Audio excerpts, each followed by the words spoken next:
هەندێک لە راپۆرتە تەکنەلۆژیەکان دەڵێن کە زیرەکی ڕۆبۆتەکان دەگاتە ئاستێک کە هەموو کارانی کە مرۆڤ دەیان کات ڕەنگە بۆیان بکرێت ئەوانیش. ئەم دوایانەش قەرارەکە ڕۆبۆتێک لە بواری پزیشکیدا دروست بێت و نمونەیەک لەو ڕۆبۆتەش لە هەرێمی کوردستان کاری پێدەستپێرێت. ئەمە یەکێک دەبێت لە بابەتەکانی ئەم ئێواری چیرۆکە هەواڵ. ئێوارەتان باش و بەخێر بن بۆ چیرۆکە هەواڵ. وەزارەتی ئاوادانکردنەوە و جێبەجێکردنی حکوومەتی هەرێمی کوردستان بڕیاری نۆژەنکردنەوەی تونێلی دەربەندیخانی داوە.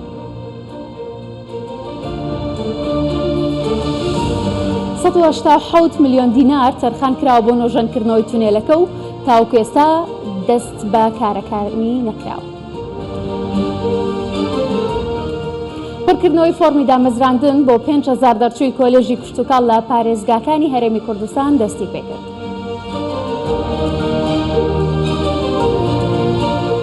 لە گەرمیان ئەندازیارێکی کشتوکاڵ کار لەسەر بەرەمێنانی جۆرێکی نوێی ئالیک دەکات کە پێداویستی جوتیاران پڕ دەکاتەوە.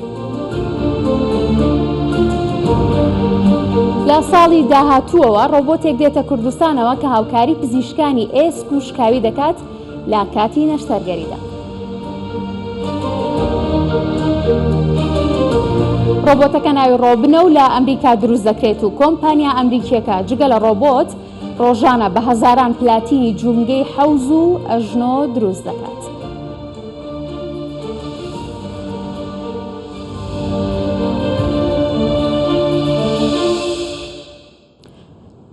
تونێلی دەربەندیخان پرۆژەیەکی گرنگە بۆ گرێدانی گەرمەسێر بە کوێستانەوە و تاقە هێڵی هاتوچۆشە لە سەنتەری پارێزگای سلێمانی کە بە گەرمیانەوە ببەستێتەوە. لە سەرەتای ساڵی 1955ەوە دەستکراوە بە دروستکردن و لە ساڵی 1966 کراوەتە ڕۆژەکە چەند جارێک نۆژەن کراوەتەوە، بەڵام دواوادەش بۆ بە سەرچوونی ساڵی 2005 بووە. وەزارەتی ئاوادانکردنەوە و نیشتەجێکردنی حکوومەتی هەرێمی کوردستان بڕیاری نۆژەنکردنەوەی تونێلی دەربەندیخانی داوە، بەڵام هەتاوەکو ئێستا دەست بە کارەکانی نۆژەنکردنەوەکە نەکراوە. شۆفێرانیش داوای چاکردنی ڕێگا و بانەکان دەکەن. 21 ساڵە ڕۆژانە 2 بۆ 3 جار بۆ کاری ڕۆژانەی بەم تونێلەدا هاتوچۆ دەکات، بەڵام ڕەخنەی هەیە لە خراپی ڕێگاوبانی ڕێگای دەربەندیخان سلێمانی و تونێلی دەربەندیخان. جەمال ساڵحی شۆفێر وەک زۆرێک لە شۆفێرانی دیکە داوا دەکەن لە پاڵ نۆژەنکردنەوەی تونێلەکە ڕێگا و بانەکانیش نۆژەن بکرێنەوە. تونێلەکە گرفتی ئێمە نییە، بەس تونێلەکە گرفتما باوە ئەمان و قەیچێکە، بەڵام گرفتی ئێمە تەنیا تونێلەکە نیە، ڕێگا و بانەکەمان یەک سایدێکەمان قادرمەکانمان لە تونێلەکە کە ئێستا خۆ دەچیتە سەر بە قادرمە ئاڕۆی خۆ بە ڕێگا ناڕۆی، هەر هەمیوەکو قادرمە وایە یەک نە سیارە ماوە نە هیچمان نەماوە بەدەست جادەکەەوە بەدەست تونێلەوە. ئەمجا یەک تونێل گرفتی ئەم خەڵکە حل ناکە، ئەبێ 2 تونێلمان هەبێ ئێمە خۆی کێشە هاتوچۆ جادە بکرێت دووسایت کێشە چارەسەرەکان نەک تونێلەکە ئەیوانە تونێلەکە بڵێت بۆ ڕۆشنایی و کارە بە مارەباوی تەمیر بکرێت باشە، بەڵام مەکوم جادە بکرێت دووسایت کێشەی خەڵخالەکە. لە مانگی نیسانی ڕابردوو وەزیری ئاوادانکردنەوە بڕیاریدا بە خەرجکردنی زیاد لە 187 ملیۆن دینار بۆ نۆژەنکردنەوەی تونێلەکە، بەڵام تا ئێستا دەست بە کارەکانی نەکراوە و ماوەی دەست بەکاربوونەکەشی دیاری نەکراوە و واش بڕیارە تونێلێکی نوێ دروست بکرێت. سەبارەت بەو تونێلە نوێیی کە لە گوندی هەسەنە گەورە هەیە لە ڕێگەی تەنیش ناوتاقەوە دەبێت، یعنی پێڵێن ئەو ڕێگەی کە لە چنارەوە کۆتایی بێدێت نوێلەکە لێوە لێ دەدرێت و لە نێوان گوندی فەقێژنە و گوندی ناوتاقدا داخلی ناو دەربەندیخان دەبێت. تونێلی دەربەندیخان ڕۆژانە سەدان ئۆتۆمبیلی ئاسایی و بارهەڵگری پێدا تێدەپەڕێت. هەر بۆیە شۆفێران و ڕێبواران داوا دەکەن هەرچی زووە کارەکانی نۆژەنکردنەوەی تونێلەکە دەست پێ بکات بۆ ئەوەی تووشی هیچ گرفتێکی هاتوچۆ نەبن. هاوژین جەمال، کوردستان 24 دەربەندیخان. لە چەند ڕۆژی ڕابردوودا هاوکارانمان چەند راپۆرتێکیان ئامادە کردبوو لەسەر و گرفتانی کە بەهۆی نەبوونی ئاوی پێویستەوە دروست بوون. یەکێکیش لە گرفتەکان ئاژەڵدارانی گرتبەوە کە ئالیکی پێویستیان بۆ ئاژەڵەکانیان نییە و نرخی ئالیکیش تەنانەت کاش زۆر بەرزن و ناچارە بوون ئاژەڵەکانیان بفرۆشن. ئەم حاڵەتەش زۆر بەزەقی لە گەرمیان تێبینی دەکرا. لەم نێوەندەشدا چارەسەر و بیرکردنەوە لە چارەسەر گرنگترین شتە.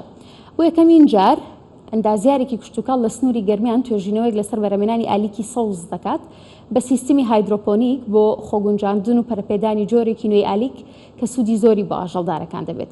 توێژینەوەکە بۆ خۆگونجاندنە لەگەڵ گۆڕانکاریەکانی کەشوهەوا و ڕوبەڕووبوونەوەی وشکە ساڵی و سەرکەوتویی بەدەستهێنراوە. بەڕێوەبەری توێژینەوەکە لە کشتتوکاڵی گەرمیان دەڵێت ئاژەڵدارەکان دەتوانن لە بری بەرهەمی هاوردا ئەم بابەتە بەکاربهێنن.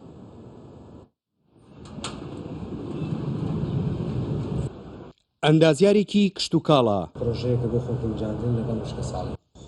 دوای چەندین هەوڵدان و توێژینەوە لە سەر بەرهەمێنانی ئالیکی سەوز کە بە سیستەمی هایدرۆپۆنیک وەک چارەسەرێکی داهێنراو بۆ خۆگونجاندن لەگەڵ وشکە ساڵی و کەمبوونەوەی مەترسیەکانی ئەنجامی داوە توانیوێتی سەرکەوتن بەدەست بهێنێ. ئەم پرۆژەیە کەیسە خۆتانی بینی بە چاوی خۆتان ئەمە جۆیە چاندومانە بە ڕێگەی هایدرۆپۆنیک واتە زراعی مائی یعنی کشتتوکاڵێکی ئاویە بەبێ بەکارهێنانی خاک بەپێ بەکارهێنانی هیچ موبیلێک و هەروە شتێکی تر.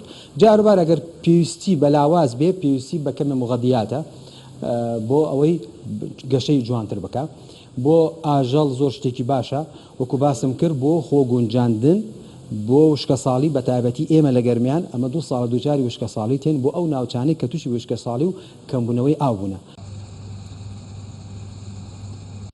بەڕێوەبەرایەتی کشتتوکاڵی گەرمیان بۆ گرنگیدان بە بەرهەمی خۆماڵی توێژینەوەی لە سەر 5 جۆری دانەوێڵە لە گەرمیان پەرە پێداوە. ئەو دانەوێڵانەش لە سەر ئاستی عێراق تۆمار کراون. ساڵانە توێژینەوەی جۆرا و جۆر لە بوارەکانی دانەوێڵە و باخداری ئەنجام دەین. لەو توێژینەوانەی کە سەرکەوتوو بوون و ئێستا ئیشی لەسەرەکەین بۆ زیادکردنی 2 جۆری گەنممان هەیە کە بە ناوی خۆمانەوە پەسەند کراوە کەلاریەک و کەلاردوو هەروەها 3 جۆری جۆ بە ناوەکانی گەرمیان 1 و گەرمیان 2 و گەرمیان 3 پەسەند کراون. ئێستا ئێمە لە قۆناغی زیادکردین داین بۆ ئەوەی جوتیارەکانمان بتوانن پشت بە بەرهەمی خۆماڵی واتە گەرم و جۆی خۆماڵی کە گونجاوە لەگەڵ کەش و هەوای گەرمیانە ئەوانە بەکاربێرن لە باتی ئەوەی کە گەنم و جۆی هاوردە بەکاربێنن. مەترسیەکانی وشکە ساڵی لە گەرمیان بەرپرسانی کشتتوکاڵی دەڤەرەکەی ناچار کردووە بیر لە شێوازی نوێ بکەنەوە بۆ ڕزگارکردنی سەدان دۆنەمزەوی کشتتوکاڵی لە فەوتان. توێژنەوەیشان لەسەر بەرهەمێنانی ئالیکی سەوز کردووە بە سیستەمی هایدرۆپۆنیک بۆ خۆ ڕزگارکردن لە وشکە ساڵیەی ناوچەکەی گرتووەتەوە. هەرێم جاف کوردستان 24 گەرمیان. بەڵ هەروەکۆی کە لە راپۆرتەکەدا بینیتانە و توێژینەوەانە کە توێژینەوە گەلێکی بەرهەمدارن و بە نەتیجە خزمەت دەکا بۆ گرفتانەی کە هاوڵاتیان دەگرێتەوە بە تایبەتیش لە کەرتی کشتتوکاڵەوە کۆی کە دەزانین ئەم ساڵ بەهۆی کێشەی کەمی باران گرفتێکی زۆر بۆ کشتتوکاڵ بۆ ئاژەڵدارانیش دروست بۆ ئێستاش فۆرمێکی دامەزراندن لەلایەن وەزارەتی کشتتوکاڵەوە بڵاو کراوەتەوە کە بە گوێرەی ئەم فۆرمە دەبێت هەندێک لە هەل بدرێ بە گەنجان بۆ ئەوەی کە ئەوانی کە دەرچووی کشتتوکاڵن بە تایبەتی کە فکری هاوشێوەکەی کە لە راپۆرتەکەدا هەبوو هەیان بێت. فۆرمی دامەزراندنەکە هەموو هەرێمی کوردستان و گشت پارێزگاکانی هەرێمی کوردستانە دەستی پێ کردووە لەگەڵ دابشکردنی فۆرمەکەشە دەرچوویەکی زۆر بە ئومێدی دۆزینەوەی کار ناویان تۆمار کردو و بڕیاری دامەزراندنی دەرچوانی کشتتوکاڵ هەموو بەشێک دەگرێتەوە بە گوێرەی و مەرجانی کە لە نێو فۆرمەکەشدا ئاماژەی پێکراوە دەرچوان ناویان هەژمار دەکەن هەر لە ڕۆژەکانی سەرەتای دابشکردنی فۆرم ڕێژەیەکی زۆر ناویان تۆمار کردو. پەرۆشا بۆ پڕکردنەوەی زانیاریە کەسیەکانی و ئومێدی هەیە کە دەبێتە خاوەنکاری خۆی. دوای ڕاگەاندنی هەلی دامەزراندن لەگەڵ هاوسەرەکەی هاتووە بۆ ئەوی ناوی تۆمار بکات. هێرۆ 8 ساڵە زانکۆی تەواو کردووە و دەرفەتی کارکردنی نەبووە. ساڵانێکە چاوەڕێی ڕۆژێکی وەکو ئەمڕۆیە کە هەلی دامەزراندنی پێ بدرێت بۆ ئەوەی سەرچاوەیەکی داهاتی هەبێت. 3 ڕۆژ پێش ئێستا لە سۆشال میدیا بینیم کە هەلی کار بۆ 5,000 قوتابی دەرنەچوو ڕاگەاندراوە هەرزوو هاتم ئەوڕۆ فۆرم بکەمەوە ئیشەڵا دادەمەزرێن و دڵخۆشم بۆ بڕیارە. بڕیاری دامەزراندنەکە دەرچوانی کۆلێژی کشتتوکاڵی بە هەموو بەشەکانیەوە دەگرێتەوە بە گوێرە و مەرجانەی لە نێو فۆرمەکەدا ئاماژەی پێکراوە دەرچوان ناویان هەژمار دەکەن. هەر لە ڕۆژەکانی سەرەتای دابشکردنی فۆرمەکە ڕێژەیەکی زۆر ناویان تۆمار کردووە. لە 3/7 دابشکردنی فۆرمەکان دەستی پێکردووە خەڵکانێکی زۆر پێشوازێکی باشیان لێکردی ئەوانی دەرچووی کشتتوخاوەکانن بە ئامادەی بە پەیمانگە بە کۆلیژەکان هاتوون پێشوازیان لێکردووە ماوەی ئەو دوو ڕۆژە نزیکە 700 فۆرمان دابش کردووە. وەزارەتی کشت و کاڵ پێی وایە جگەلەوەی ئەمە دەرفەتی هەلیکارێکی زۆرە بۆ دەرچوانی زانکۆ پەیمانگەکان بۆ کشت و کاڵ و ڤێرتەنەری یەکێک لە ئامانجەکانی ڕێکخستنەوەیەکە بۆ پرۆژەکانی کشت و کاڵی بە هەردوو بەشی ئاژەڵی و ڕۆژی.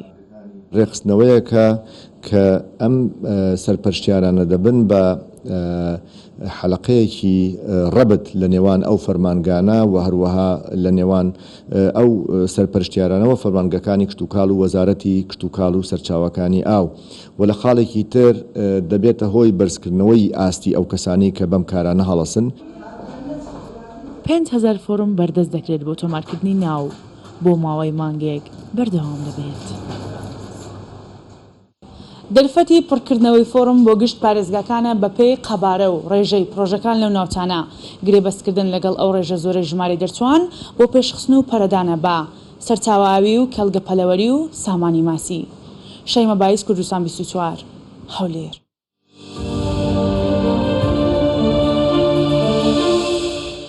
ڕۆبن پسپۆڕێکی لێ هاتووە لە نەشتەرگەری ئێسک و شکاویدا، بەڵام ئەو پزیشک نییە یان مرۆڤ بێت.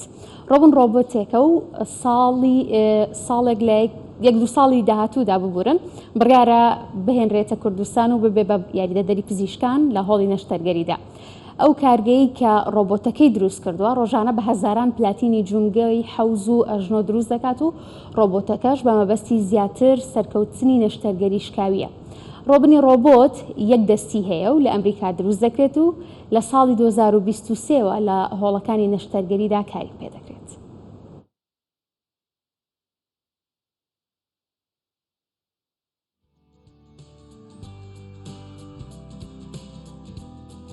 لە ساڵی داهاتووە هاوشێوەی تاوای وڵاتانی جیهان لە هەرێمی کوردستانیش ڕۆبۆت دەچێتە ژووری نەشتەرگەری و لە ئەنجامدانی نەشتەرگەری یارمەتیدەری پزیشکانی شکاوی و ئێسک دەبێت.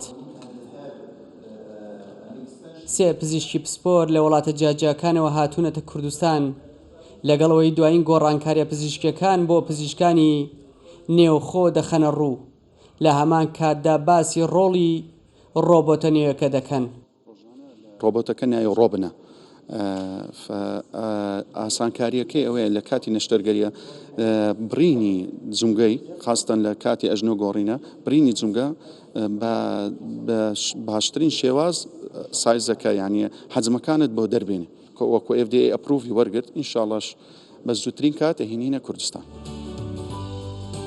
ڕۆبۆتەکە لە وڵاتی ئەمریکا دروست کراوە و لە ساڵی 2023ەوە لە هۆڵەکانی نەشتەرگەری کاری پێدەکرێت و دەبێتە یاریدەدەری پزیشکان و یەک دەستی هەیە.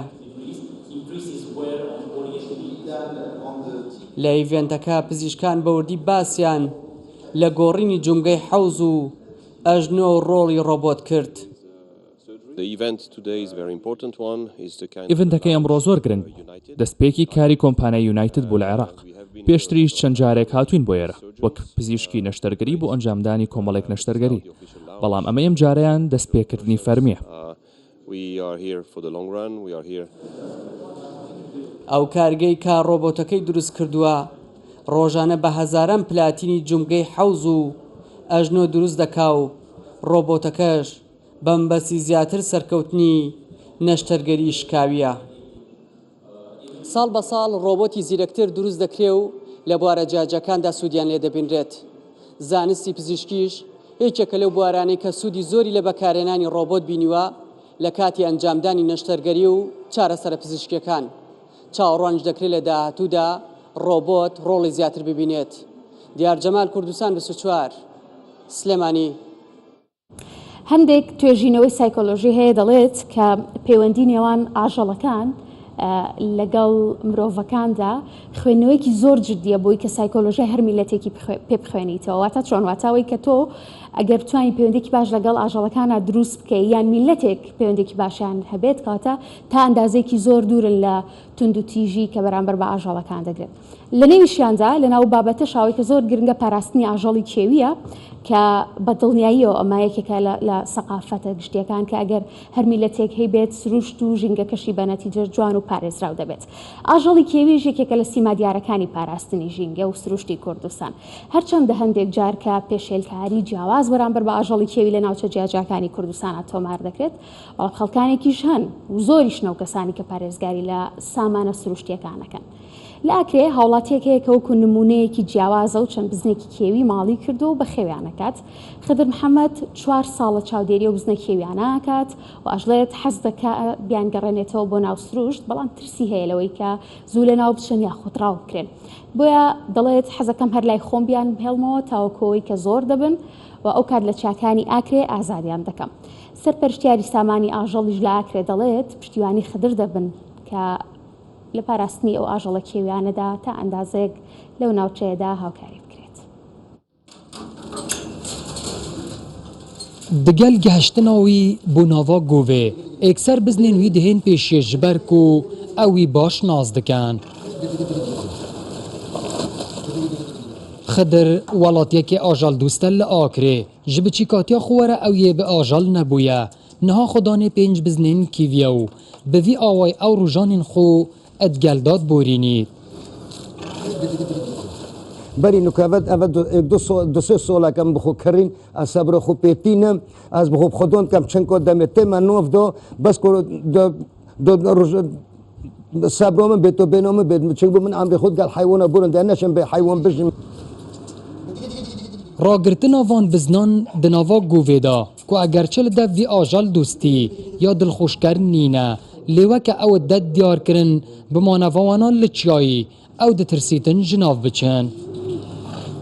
قال حاسكم كو بردا ما تشوي هنا إن ما فا بس دل من بدي فا يعني برا خد قال من بردا دروج نهوتي نفا بشتين جاز تشوي ما من سا من يتوتي نفا أس حاسكم كان ناكوشم كو زور ببنا كان حاسكم كو هنا إن ما فا بردم كو دو تشوي زور ببن تشوي ما خربت حيواني كذي بجواني.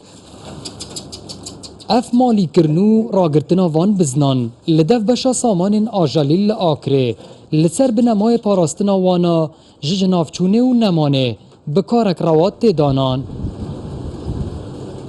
ام پاپشتیا وی کسی کن که اوی جوری آجاری جاره کدی که پولین بکته و وزه دکرنا جمارا وی آجاری ناف سروشت می کردستانی دا تایبه دولت می چی آکره شتکی گلکی باشه بس کومه بس تاوی بو معامله کرنه نبیتن.